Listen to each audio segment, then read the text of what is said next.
अभी हम देखते हैं वेरिएबल डिक्लेयर करते समय हम क्या-क्या मिस्टेक कर सकते हैं।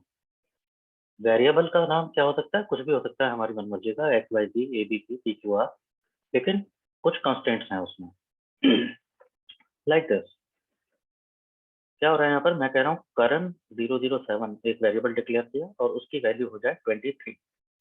तो क्या ये डिक्लेयर कर सकते हैं? बिल्कुल कर सकते हैं। आपके वेरिएबल का नाम अल्फा न्यूमेरिक भी हो सकता है। मैं रन करता हूँ और करण 007 एक वेरिएबल आ गया, एनवायरनमेंट पे आप देख पा रहे हैं। तो वेरिएबल का नाम अल्फा न्यूमेरिक तो हो सकता है, न्यूमेरिक अल्फा नहीं हो सकता।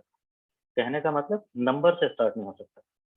यहाँ पर मैंने वेरिएबल का नाम क्या रख दिया? 007 करंट, और उस पर कुछ वैल्यू असाइन करने की कोशिश कर रहा हूँ। गलत है।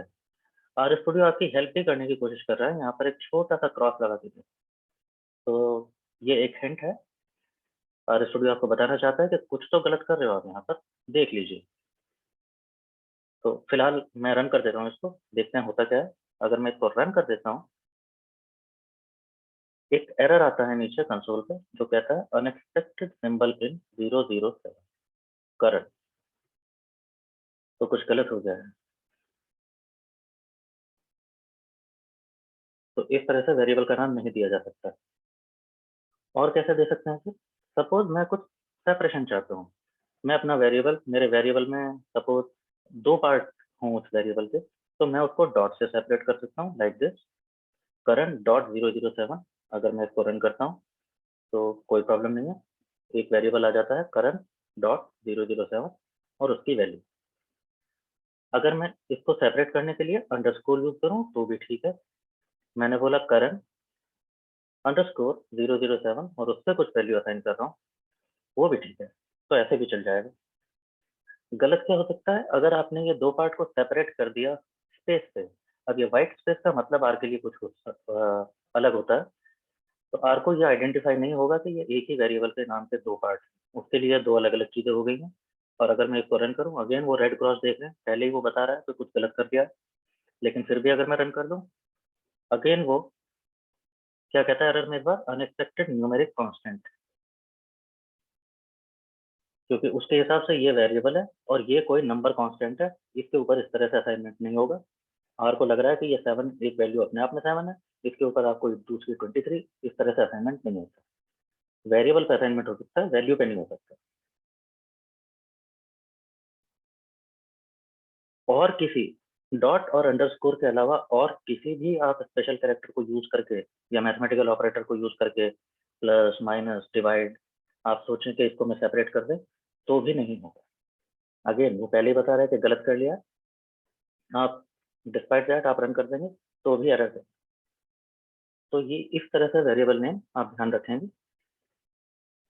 आप अल्फा न्यूमेरिक में दे सकते हैं, अल्फाबेट्स में दे सकते हैं, नंबर से स्टार्ट नहीं कर सकते हैं। अगर वेरिएबल नाम में दो पार्ट हैं तो आप उस पार्ट को पार्टीशन दिखाने के लिए डॉट या अंडरस्कोर यूज कर सकते हैं, और कोई यूज नहीं होगा। इससे आगे देखने वाली चीज, सारी ही high level languages case sensitive होती हैं, आर भी, पाइथन भी, जावा भी, सी भी।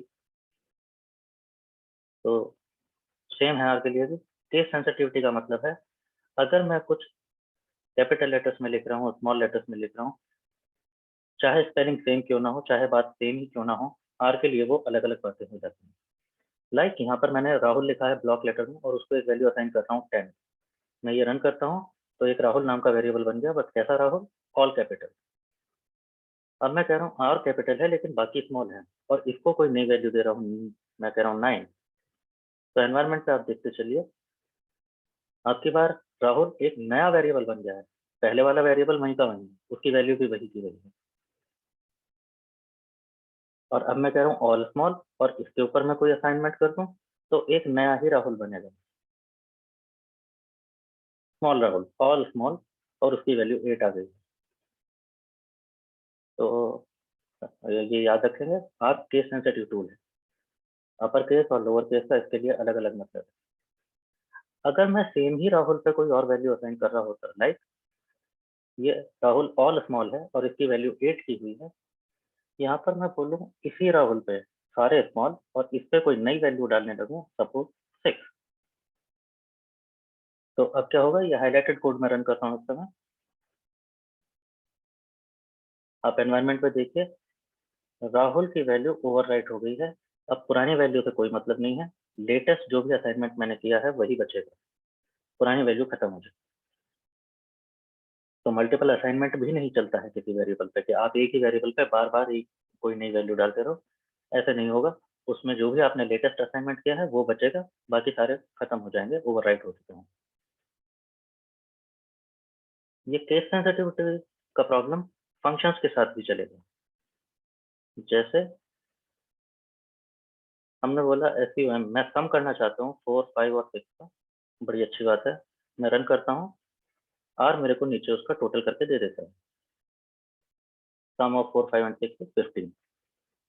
लेकिन मैं सम कर रहा हूँ 4, 5 और 6 का है, लेकिन सम कैसे लिख दिया मैंने, कैपिटल में लिख दिया है। अब मैं इसको रन करूंगा तो आर नीचे एरर देता है, कुड नॉट फाइंड फंक्शन सम, क्योंकि आपने अपर केस लोअर केस का मिसमैच कर दिया है। इस सम को आर नहीं जानता ये कौन है, तो आर को वही चीजें आइडेंटिफाई होंगी जो उसके मतलब के केस में लिखी गई होंगी। तो आर के अंदर जो फंक्शन है सम, वो ऑल स्मॉल में है। आप कैपिटल में सम लिखोगे, आर को नहीं पता होगा। तो केस सेंसिटिविटी का ध्यान रखेंगे। और क्या चीज गलत हो सकती है, लाइक दिस, कैपिटल टी मैं लिखूं और आप देख भी पा रहे होंगे इस फॉन्ट का कलर जो है वो स्काई ब्लू टाइप का है। ये आने का मतलब है स्काई ब्लू टाइप के फॉन्ट जो आते हैं, और भी कीवर्ड्स आप देखेंगे, दे आर स्पेशल कीवर्ड्स। ये स्पेशल कीवर्ड होते हैं जिनसे आर को कुछ समझ आता है। जैसे कि टी, अगर कैपिटल टी मैं लिख रहा हूँ तो आर को इससे समझ आता है कि मैं ट्रू बोलना चाहता हूँ, तो टी ट्रू के लिए शॉर्ट हैंड है। और ट्रू क्या है, ट्रू और फॉल्स है किसी भी कंडीशन के आउटपुट, जो आप देख चुके हैं रिलेशनल ऑपरेटर में। मैंने पूछा आर से कि ये ग्रेटर देन है क्या इसके, और आर आंसर दे रहा है मेरे को ट्रू एंड फॉल्स। तो वैसे ही जब मैं कुछ बताता हूँ कि आर को कि इस बात को ट्रू मान लो, तो वो कैपिटल टी से भी लिख सकता हूँ। गलत क्या हो जाएगा, अगर मैंने टी के ऊपर कोई असाइनमेंट कर दी, मैंने टी पे कर दिया, टी को एक वेरिएबल बनाया और उस पर एक वैल्यू असाइन कर दिया 10। अब टी बन गया एक वेरिएबल, और अब मैं आर को बताना चाहता हूँ टी, और मैं रन करूँ। अब आर नहीं जानता ये कौन है, आर को सिर्फ वही पता है जो आपने इसको वेरिएबल बना दिया।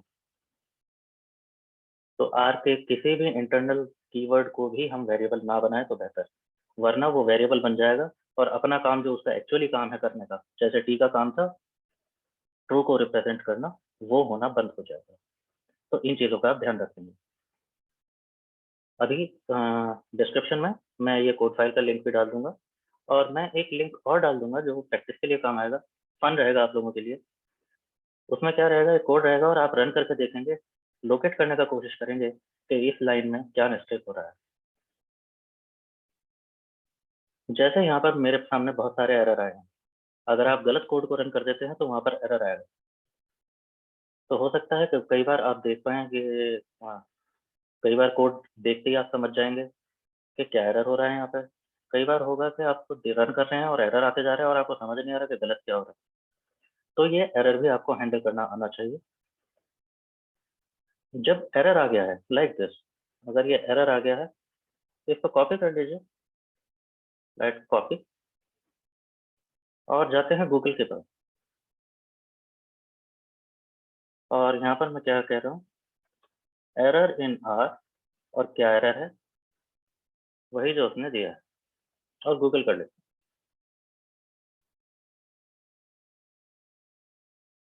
और आई एम श्योर पहले ही 2-3 लिंक में आपको कुछ ना कुछ मिल जाएगा। 90% ऑफ टाइम आपको ये लोग मिलेंगे, स्टैक ओवरफ्लो, कई बार गीक्स ऑफ गीक्स दिखाई देगा आपको, गिटहब बहुत दिखाई देगा, आर डॉक्यूमेंटेशन। तो ये बहुत सारी चीजें हैं जो आपको अक्सर मिलेंगी। स्टैक ओवरफ्लो मेरे एक्सपीरियंस में सबसे ज़्यादा क्रेडिबल है और सबसे ज़्यादा हेल्पफुल रहा है। तो स्टैक ओवरफ्लो पे अगर हम चले जाते हैं, और स्टैक ओवरफ्लो में ठीक है, अभी लॉगिन साइन अप करने का ज़रूरत नहीं है। स्टैक ओवरफ्लो क्या है? जस्ट लाइक कोरा, यहाँ पर सारे कोडर्स अपने क्वेश्चंस पूछते हैं कि हम ये प्रॉब्लम एनकाउंटर कर रहे हैं। आप भी जो प्रॉब्लम्स एनकाउंटर करेंगे वो किसी न किसी ने यहाँ पे क्वेश्चन 99% ऑफ टाइम किसी न किसी ने पूछ रखा हो, तो मिल जाता है। तो यहाँ पर वो उसने किसी ने दिखाया हुआ है कि मैं कुछ यूज़ कर रहा था और यहाँ पर ये प्रॉब्लम आया है, और नीचे उन्होंने आंसर दिया हुआ है कि शायद ये गलत हो गया, इसकी वजह से गलत हो रहा है। तो थोड़ा बहुत हिट एंड ट्राई करेंगे, तो ये आपको एरर भी मिल जाएगा कि आपका एरर किस वजह से आ रहा था, और आप अपना कोड करेक्ट कर लीजिए। तो ठीक है, ट्राई कर लीजिए।